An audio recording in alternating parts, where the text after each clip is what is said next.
திமுக தனித்து போட்டியிடணும்னு நிர்வாகிகள் தரப்புல இருந்து கோரிக்கை வைக்கப்பட்டிருக்கிறதா சொல்லப்படுது.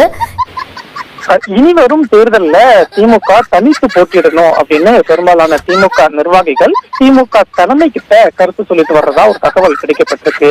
அதாவது சட்டமன்ற தேர்தல் தோல்விக்கான காரணம் குறித்து ஆராய்வதற்காக திமுக ஒரு கலாய்வு குழுவை நியமிச்சிருக்காங்க. தமிழ்நாடு முழுவதும் சட்டமன்ற தொகுதியில இந்த குழு நேர்ல சென்று திமுக நிர்வாகிகள் கிட்ட கருத்துக்களை கேட்டுக்கிட்டு இருக்காங்க. அப்படி கருத்து கேட்கும் போதுதான் பல நிர்வாகிகள் சொல்லக்கூடிய கருத்து குறித்த தகவல் இப்ப வெளியாகிருக்கு. 23 கட்சி கூட்டணியில இருக்கும் போதே இந்த அடினா தனிச்சு போட்டிக்கிட்டா என்ன அடி விழுகும்னு யோசிச்சு பாத்தியா? அவ்வளவுதான், நம்மள முடிச்சு விட்டீங்க போங்க. மறக்காம சர்ப்ரைஸ் பண்ணுங்க. தேங்க்யூ.